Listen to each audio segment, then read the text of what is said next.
Have you ever felt like you're not good enough? Everybody has it together, but you are just stuck in your doubtful self? Here's the truth. Coming to America, I actually realized that you need to be bold and confident to actually get what you want. And I've always been confident. I've always been a bold person, an outspoken person. And that character or that skill got me to be the student public health ambassador over the summer. I didn't get to share this with you, but I'm doing it now. So yeah, you're looking at the student public health ambassador for my school. During the interview, it was my confidence and God that got me to that position. Confidence isn't something you are born with. It's not innate. It's something you learn. It's a skill you learn every day. And in this video, I just want to share 5 techniques that you can use to build unshakable real confidence. Confidence is not just about feeling good. Studies have shown that confident people actually, they have better jobs, stronger relationships, and even healthier lives. And there's the catch, right? People think they have to feel confidence before they take actions, which is actually backwards. Confidence comes from actions, not the other way around. You get what I'm saying? So let's train our brain to believe in ourselves and to feel confident, because it all starts from here. And I'll give you an example. You know, when I was going for my interview here, I actually was very nervous because I hate interviews. But when I was going in, I prayed, I was like, Lord, give me confidence. Shift my mindset to they need me, no, I need them. Yeah, like, yeah, obviously I need a job, but like they need my skill. And that is all I actually did. I showed them that I have the skill, I have the brain. They need my initiatives as well as I need their platform. And I made it very known to them how me getting this job is going to help me in the public health spaces. I'm transitioning from bedside midwifery nursing to the public health. I said it out front how getting this job is going to help build my CV and then my experience in the public health space and what and my value in this job is going to be.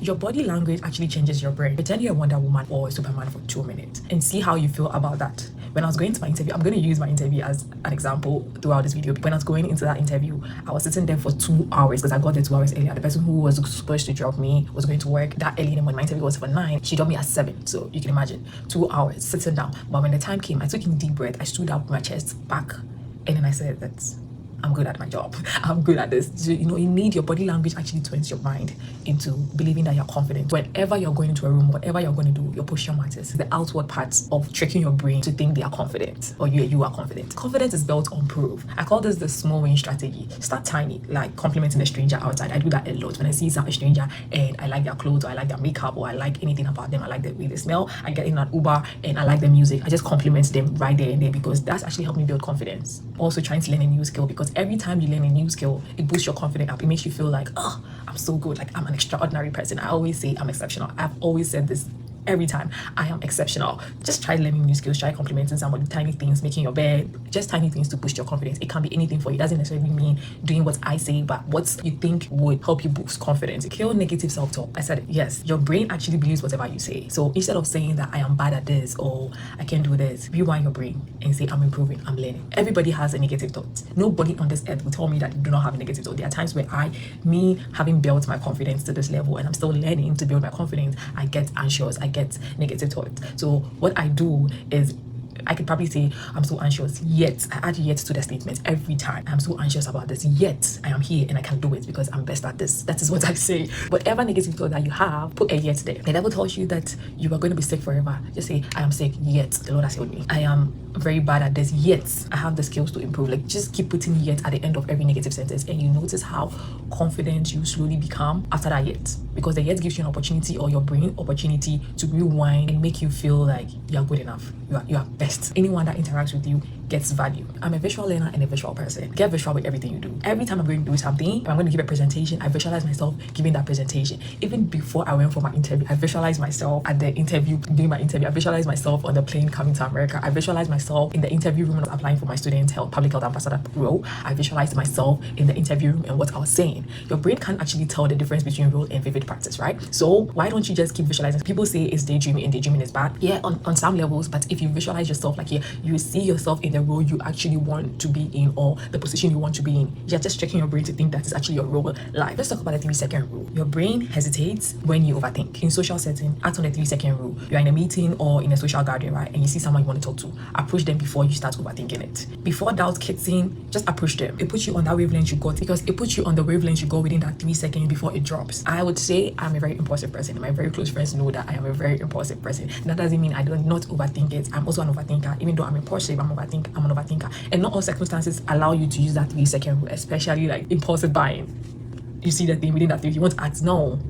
But in situations where you know very well that this is a gain for me, use the 3-second rule. Now let's actually address the root cause of low confidence. Stop comparing yourself. Social media actually makes us to be people who compare ourselves every single day. It's actually a highlight reel. Focus on your progress, just your progress. We all been there. We all see things on social media and then be like, huh, I wish I was here, I wish I was this, I wish I was that. Girl, stop. Boys, stop. It's not worth it. We just know that we're all given different kind of spoons when we're born. Some silver, some bronze, some wood, some golden. Whatever it is, just focus on your spoon you were given and using that spoon to get better. So if your spoon was a wooden spoon and you want it to be a silver spoon, focus on that. Someone was already given a silver spoon and their mind is thinking in that experience they have. So if you want your experience to be better, just focus on yourself. It's just as simple as that.